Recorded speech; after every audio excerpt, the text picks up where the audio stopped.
Muito bem, sem perspectiva de chuva, a gente volta a conversar mais tarde aqui no Jornal da Manhã. Combinado, Okay. Paula? Combinadíssimo. Bom Até trabalho, mais. Paula. Até já. Agora são 7h09, a gente vai seguir viajando pelo Brasil e pelo mundo com a nossa reportagem. Hoje é a tal da Super Quarta. O que é a Super Quarta? Quando o Brasil, o Banco Central nosso aqui, o Banco Central dos Estados Unidos, o Federal Reserve, eventualmente até o Banco Central Europeu, não é o caso de hoje, decidem o que vão fazer com as taxas básicas de juros. Tem decisão lá nos Estados Unidos, tem decisão aqui no Brasil. Aqui a taxa básica está em 12,75% ao ano e a expectativa do mercado é de queda de 0,5%. A não ser que aconteça alguma coisa muito diferente, é mais ou menos o que está contratado para hoje, ali por volta de 6 da tarde, quando o Copom anuncia o resultado da reunião que começou ontem e termina hoje. Soraya Lawande, ao vivo, direto de São Paulo. Bom dia, Soraya.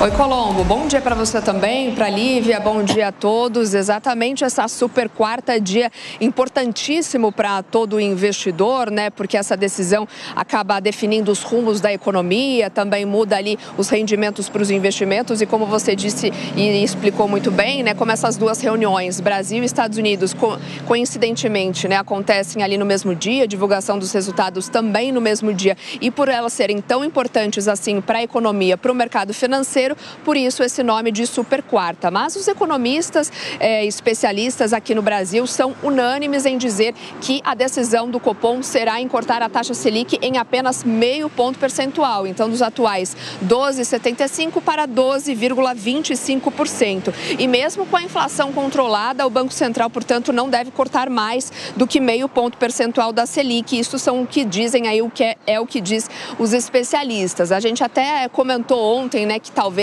o cenário econômico atual, principalmente em relação às guerras, né, que acontecem, principalmente a do leste europeu, Israel e Hamas, e também ainda da Ucrânia, enfim, o cenário econômico de uma maneira geral poderia interferir sim nessas projeções, mas os economistas estão mais cautelosos, dizendo que nem esse cenário econômico pode trazer uma grande surpresa, ou seja, 0,5 ponto percentual é a grande expectativa desse corte, então a decisão não passaria disso, desse corte. E se isso acontecer, seria o terceiro corte consecutivo na taxa Selic desde o início ali do ciclo de baixas que aconteceu no mês de agosto. É esperado ainda que o Copom indique a manutenção do ritmo de corte para as próximas reuniões. Como eu disse ontem, próxima reunião marcada para os dias 12 e 13 de dezembro, última para fechar o ano. E lá nos Estados Unidos, os economistas também dizem que vão manter aí a taxa inalterada ou pode apresentar até uma nova alta, né? É uma perspectiva, portanto, de manutenção